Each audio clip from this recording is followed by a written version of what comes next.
I'm fitting somebody for glasses, I usually start with the frame first.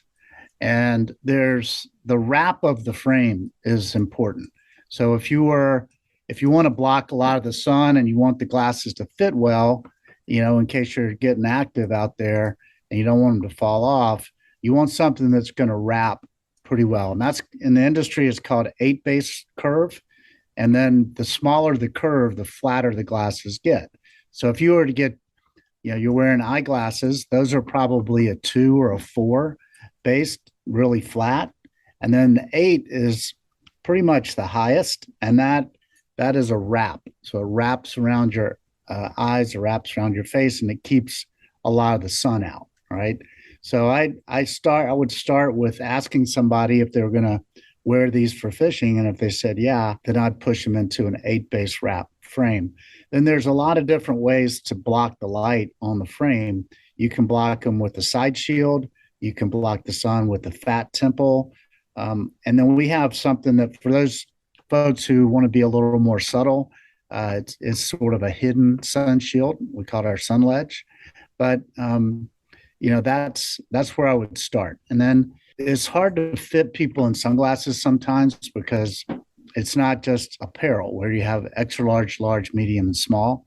But that's kind of where we start just to get in the ballpark. You want to get a pair of glasses, a frame that's going to fit your face. And so looking at, are you a large or an extra large or medium or small gets you in the right ballpark. So we'd start with that. And then we'd look at the lens. And the lens is the most important part of the whole package. And it depends on what kind of fishing you're going to be doing. But for folks who are sight fishing on rivers or in saltwater, usually you want something that the base lens color is in the brown family. And what we find is that the more red you put into that brown, the more contrast you're going to get and the better you can see fish down in the water column and against the bottom. So we have 2 lenses that have a red base. They're the only ones in the industry that do. And one has a pink mirror, the other has a purple mirror. And those are really great for sight fishing when you need to see what you're casting at.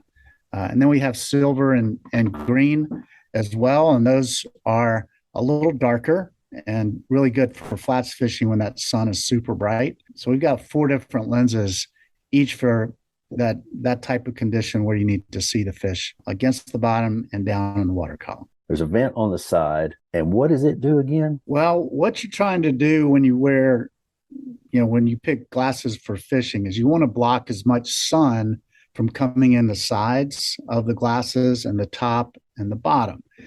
The sun does a couple of things. One, it creates glare, so makes it harder to see. But the other thing it can do is let harmful rays in that are going to hurt your eyes from a health standpoint. So when you look in a lot of glasses, they'll say we're 100% UV protection. Well, that's coming through the front of the lens, but that doesn't count coming through the side of the lens. And so picking a frame that's going to block as much of that sun as possible is really important for eye health and also for your ability to see. So some people like a really wide temple on their glasses that helps block a lot of that sun. Some people like a side shield, the old timey kind had leather. Yeah. Like the glacier glasses and stuff. The ones today are a little bit more sophisticated than that. And you don't see the side shield as much, but it's there. So when I have that thick side shield there, or the vent there that you're talking about, how do I keep them in? And let me back up. We fish tailwaters quite a bit here.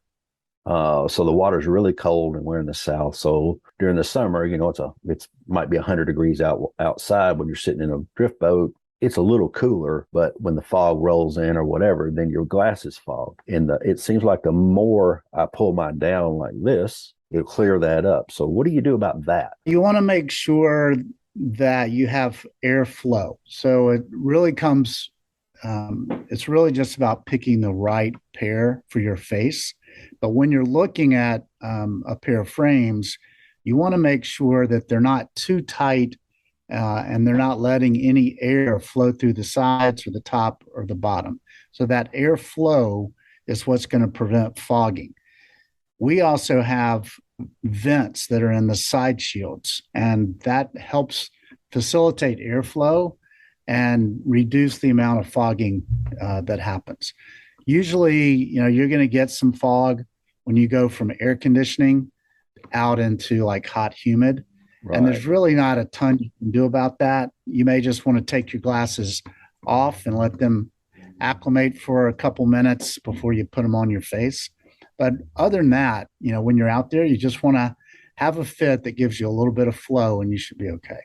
So that explains why whenever I move them away from my face down to the bridge of my nose, a lot of times they'll clear up and then I'll move them back up, especially if you're like real hot sweating, but then you sit down and then, you're close to that water or you're waiting, I guess, same thing. So a vent there, that's what I was always wondering, what could I do other than moving the glasses down? What could I do? So a vent there probably would help. Would like a cleaner or an anti-fog, would that help or would you recommend that? You can try some of that stuff, but I think just keeping some air flowing through there is usually the best solution. Yeah, proper fit. That sounds like that's key.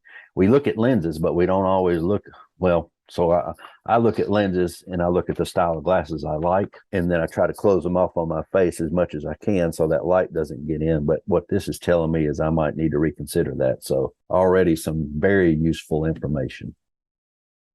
Go ahead and get this intro in. From high atop the world headquarters of Southeastern Fly, this is the Southeastern Fly Podcast. Thanks for joining us on this episode. Feel free to share it with your friends and fishing partners. Subscribe or follow so you'll be the first to know when a new episode drops. If you found value in this podcast, drop by the Southeastern Fly store and explore the merch that fuels the Southeastern Fly Podcast. Sales of the merch is what keeps this podcast coming to you each month. So who is our guest today? He's an advisor and consultant for companies in the outdoor industry. He invested much of his career in eyewear.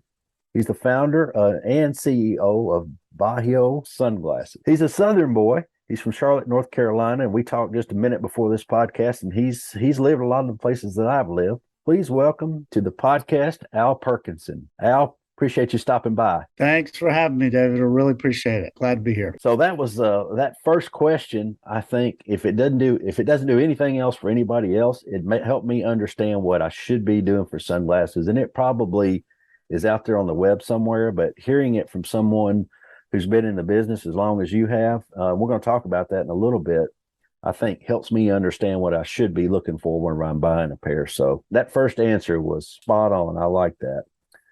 Well, let's move on to the second question now. We're keeping this episode pretty tight around sight fishing or seeing fish. So when looking for fish in a freshwater river, now I know there's different clarities and stuff like that. Give us tips to spot fish in 3 different scenarios. Let's talk about seeing fish on the bottom. Give me some tips there on how someone out there listening can see fish better on the bottom in a river. Well, we were talking a little bit earlier about the lens that you choose. And a lens with a brown base or brownish red or red is going to allow for a lot more contrast. And so what you'll see when you're looking at the bottom is you'll see a fish pop against the bottom. You'll be able, instead of it just blending in and looking like the bottom, you'll actually be able to see the fish pop. So that's what I would recommend in terms of glasses is get a pair of lenses that have a red base, a reddish brown base, even a brown base, and it's going to give you more contrast and help you see that fish. I think in general, it's really about reading the water and not knowing, but at least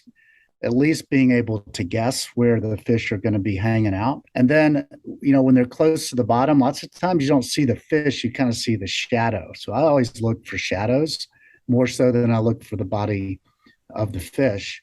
I think that's basically it for that deep water situation. It's hard to see those fish.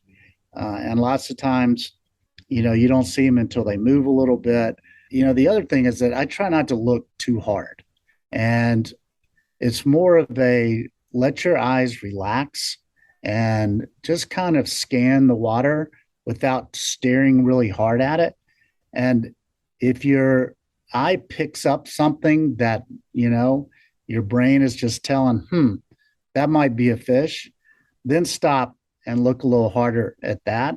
But when you're just scanning and kind of looking for fish, I just wouldn't look too hard. Just keep your eyes relaxed and just sort of slowly scan the bottom. That's right along the lines of what I do. I play a game with myself called Not a Fish.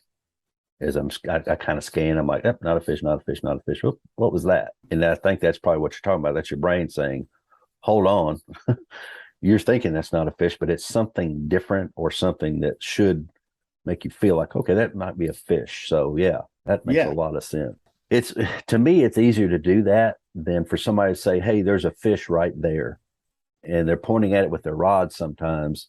I'm like, dude, I don't even see this. I still don't see the fish you're talking about because I'm focused so much on that particular fish that I sometimes I just can't see it until I, relax and look off and look back. So that makes a lot of sense. That's a good answer right there. So if we start moving up the water column, what would you suggest there, from mid-range, and then obviously those up toward the top are usually pretty easy to see, but mid-range, the down couple feet, something like that, and more, not necessarily in a fast-moving river all the time, one where there's a lot of cover and stuff, but maybe some of the places where it's not moving so fast. What in the mid-range column, is there something you do different there? I don't know. Again, I think it's about reading the water and thinking about where a fish is going to be hanging out. So if there's, a deep pool behind a boulder and the river's going around it, if there's a seam, then those fish are going to exert as little effort as they possibly can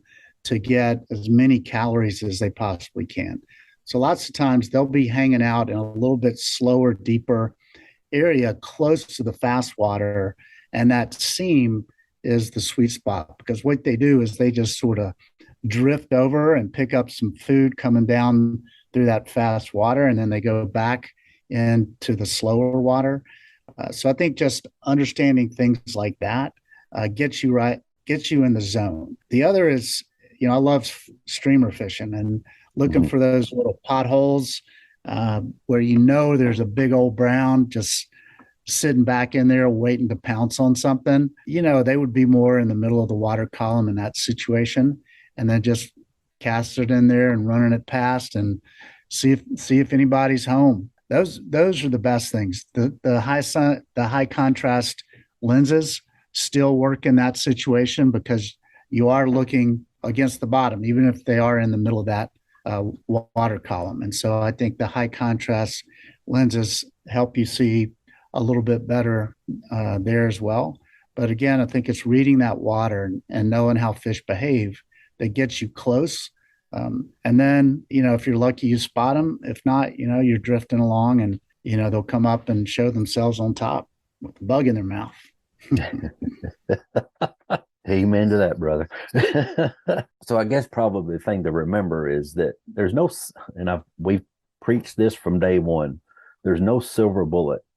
There's not one thing that you're going to be able to do. Like you may be able to see fish, and you might see a fish, but a poor presentation is not going to trigger a fish to go, I'm going to go eat that. That presentation is terrible, but I'm still going to go eat it. If that presentation is terrible, they're probably going to let that presentation or that fly go on by. So no silver bullets, and it takes a little bit of time and a lot of effort sometimes to catch a fish. So connecting all these little pieces that we've tried to do over the past 3 years in this podcast, I think this brings in another piece for me that helps me understand more and more and more about what we're trying to do as far as catching fish and help folks catch fish. So when we lived in Montana, we lived on the Gallatin River, and it's a freestone river. And so it changed every year. And you had to relearn the river every year. The holes that, by the end of the summer, you were just dialed on and you knew there's going to be fish there. The next year, those holes are gone, which is really cool about freestone rivers is that it never gets boring. It's constantly changing. But what it helps you to do is think about, okay, that log fell or it came down the river and it changed the course.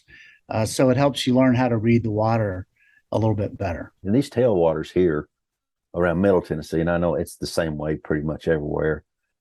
Like in the spring, we get the floods, they turn the gates loose, they turn all the generators on, and it's looking down the river, it's the same basic river. But like you said, like one of them in particular, about 200 yards probably from the dam, there wasn't a tree there last year. Now this year there is, and it's slowly moved throughout the spring, and this time during the summer, this is August, it's moved downstream about probably 30 feet, and there's a big ditch right behind it where it had moved and moved and moved, and it sunk a little more and a little more and a little more. So absolutely, it changes. The water is a fascinating thing, the way that it can move stuff around that you would never think it, you would think, oh, that'll be there forever. No, wait a minute, it's not even here anymore. It's gone. There was a huge, I mean, really big tree in a corner of one of the bends one time, and I came through there in the spring, and I was like, well, I'll be there, and that tree is gone. Then later in the summer, I had a guy that had a nice, really, it would have been the biggest rainbow of the year. And he hooked into it, and it ran in this hole downstream of where that tree was. And I was like, all right. He said, is there anything in that hole? And I was like, nah, there's nothing in there. That fish ran in that hole, and I was like, oh, crap, there's that tree. And the fish got off. That tree had moved a good football field down, and it just settled in that hole. And it was a deep hole. I just didn't know it was there until I had a reason to look.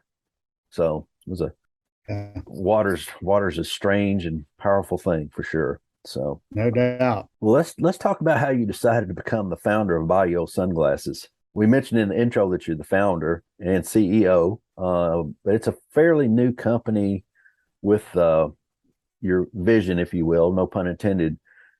You define success pretty well on your website there. Why in the world did you start an outdoor eyewear company? Sometimes there's just, you don't have any other choice. You're like, well, what else am I going to do? Right. But I think my wife, Marguerite, and I started it. We launched the company about 1.5 years ago, but, started working on it probably at the beginning of 2020, and right in the middle of a pandemic, which created its own set of challenges. Yeah. But, we honestly we love fishing. I'd worked for Costa Sunglasses for, almost 20 years and built that brand. And so we knew the space really well. And, we saw all the brands getting bought up by these gigantic foreign companies who I knew didn't really care about fishing, didn't really care that much about the local communities. They were about global domination. And so I thought there'd be room for a company to come in and sort of underneath that cared about the community, cared about fishing, and, cared about using business to do some good, where there's conservation or it's bringing young people in. And people really like those kinds of companies, privately held, independent, really good on customer service, as opposed to these giant companies that if something goes wrong, you don't really know who the heck to call or talk to about it. It was one of those things, like we started talking about it and said, shoot, why not? Let's not have any regrets, man. Let's go for it. If a lot of people talk about starting a company or talk about doing something, but they don't do it, and that's fine. But we decided we didn't want to do that, have that kind of conversation where 10 years from now we're saying, man, we should have started that because look, these other guys did, and look how successful they were. Right. Right. So we just decided to go for it, and it's been a wild ride already, but it's turning out exactly like we hoped. And so we're really happy. Our audience won't be able to see this. We normally just do audio only. So the audience won't be able to see this, but your whole facial expression just changed while you were talking about starting that company. I mean, there's no doubt that you love what you're doing. Not that it's easy, because I know it's not. And you're right. A lot of people, talk about starting companies, but once you hang your shingle out, it's a whole different, there's a lot on the line, not just monetary, but Also, a lot of ego. If something goes wrong, you have to eat your ego a little bit. And sometimes that's a daily thing. But I'm glad that there's a smaller company out there that people have an option to go to in this space, because sometimes, and not all the time, and I'm not specifically talking about eyeglasses here, but sometimes the company gets big enough, almost too big, to where there's no accountability to answer your question or help you with what you truly need. There's just nobody really to go to other than somebody with a script, that's in a chat or on a phone that is trying to read through a script for a specific problem you have. And the answer isn't in the script. The answer is just knowing something about the industry. And some of the larger companies are kind of, like I said, they kind of get away from that. And so it's good to see that we've got some smaller companies popping up here and there. And I like that. I like that type of service. And I like to see somebody's face light up whenever they start talking about starting their own company and, and being in it for a year and a half, and also understanding the real struggles that are involved here. So we don't want to talk about those. Nobody ever really wants to talk about those, but those hard knocks, I guess, is how we that's how I learn my lessons. You may be smarter than that, but I'm No, it's one thing after another. It's sort of whack-a-mole, there's always something that comes up, but you just have to have a good attitude about it and know that you work the problem and you'll eventually work it out. It takes a lot of energy, but it's, in the end, it's pretty cool because you control your own destiny and not necessarily reporting to people who, you don't want to report to, or you don't like their direction. You're setting it yourself. And if you fail, it's your fault. If you win, it's your fault and all the other people who are helping, because it's a team effort for sure. No doubt. Let's move on to the next question here, Al. When I'm guiding folks, I get a lot of questions throughout the day, and new folks coming on my boat, a lot of times they have the same questions in general. For instance, was that a fish? When their indicator goes down, or whenever something boils up on their fly, was that a fish? That's probably the most commonly asked question. That, and can I have another water during the summer? But I think the question that I'm asked most often is, which color lenses do you believe are the best for sunny, bright days, cloudy days, and early morning, late evening? That's kind of a three-part question again, and I know that we touched on that earlier. I think I'm more interested in the difference between sunny and cloudy than I am anything else. So can we talk about that just a minute? Yeah, sure. Lenses have a lot of different dimensions to them. So we talked a little bit about the base lens color, and the more red it has in it, the higher contrast.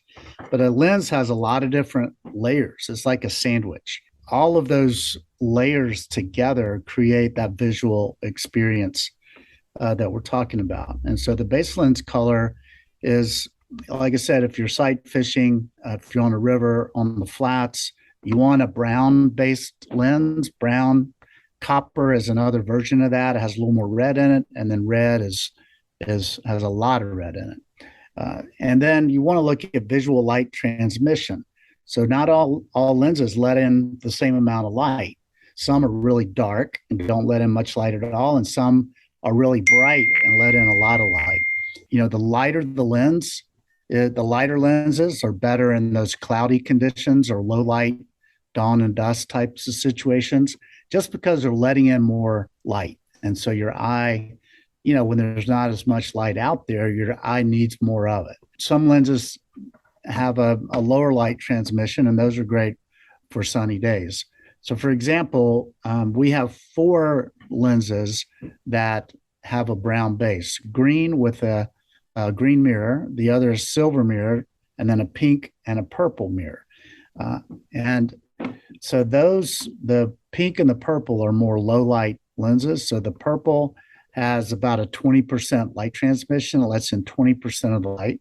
The pink has about a 16, lets in 16% of the light.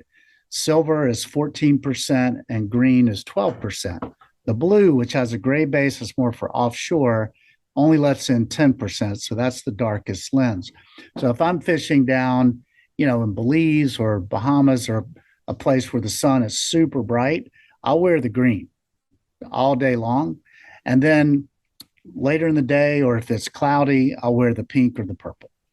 And then if you just want to buy one pair and don't want to have a low light and a full sun, the one in the middle is silver, and that works really well in all those light conditions.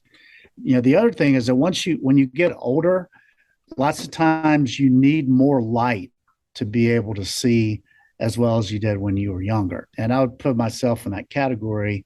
So sometimes I'll start out the morning with the pink or purple lens for the low light, but then I'll just wear it all day long. That works for me all day long. I think I've got amber in one pair. I had a pair of reds. I think I gave them to somebody. So brightening up that light coming in or getting a little brighter to help my eyes. I've often wondered, is that hurting my eyes by letting in more light all day long every day? Or is there enough something in the lens to help me not harm my eyes? Like you mentioned earlier that the light coming in through the lens is not quite as harsh, I guess. Yeah, the sun has a lot of ultraviolet light, and that's the kind of light that is real harmful to your eyes. It can create macular degeneration, cataracts, any of those eye problems. So you should really wear sunglasses anytime you're outside. Super important. Like I mentioned before, if the glasses are flat, then there's a lot of room for light to come into the side. And what happens is it comes in through the side and it bounces off the back of the lens and then back into your eye. So it's just like you're not wearing sunglasses at all. So for our glasses, and some others have it as well, we have what's called a backside AR coating, anti-reflective coating is what AR. And so what happens when light does come through and it hits the back of the lens, it absorbs that light and it doesn't let it bounce back into your eye. So that's super helpful. And then having glasses that don't let much light in the sides is really important. And then having 100% UV protection for light coming straight in, that's important as well. So UV protection rating, anti-reflective backside coating, and then an 8-base wrap with thick temples or good sun blocking capability. Those things will increase the eye protection level significantly. So I would recommend all those. I'm thinking about both pair of glasses that I have, and they're fairly thin on the sides where they come over your ear and come up and connect. The side pieces are thin. Now they're pretty tight around the top of my face and down at my cheeks, but there's big holes in the sides, where I don't have a thick side piece to it. So totally makes sense. I'm learning, as I usually do, I'm learning a ton through this conversation as well. Yeah, we've got just a little bit more time here before time is up. I want to close out with one question that we ask everybody, and that is, what is the one thing we haven't asked about sight fishing that you think would help the listener that I should have asked? Well, we've talked about a lot. I think going back to, I think that idea of not looking too hard, not trying too hard to see is actually going to help you see better. I think that's something that, when I fish for permit a lot in saltwater, and, you see permit because they have their sickle that sticks up out of the water. And there's a lot of things that stick up out of the water that aren't permit. And, we call them the permit mirages. And if you sit there and you stare at something long enough, you're going to believe that it's moving. There's something there. Most of the time there's not. But when you actually do see a sickle, there's no doubt that that's what it is. So you can wish something was there as much as you want to, but that's not going to make it be true. So I would just say, don't look too hard, keep it relaxed, and the fish will present themselves. Fishing's supposed to be fun and relaxing, but if you're staring all day trying to make a fish appear, you'll go home tired and a lot of times disappointed too. So I think I agree with that totally. It's just relax yourself. I don't do that all the time. but don't do as I say, do as I do as I say in that case. No doubt. Well, let's go ahead and close this thing out. There's a ton of good information in there. Now I wish I had gone back for 10 years or 15 years when I started guiding and be able to know the answers to some of these questions. I'm going to have to study some of this for sure so that I can give somebody a better answer than here, try these glasses and see what you think.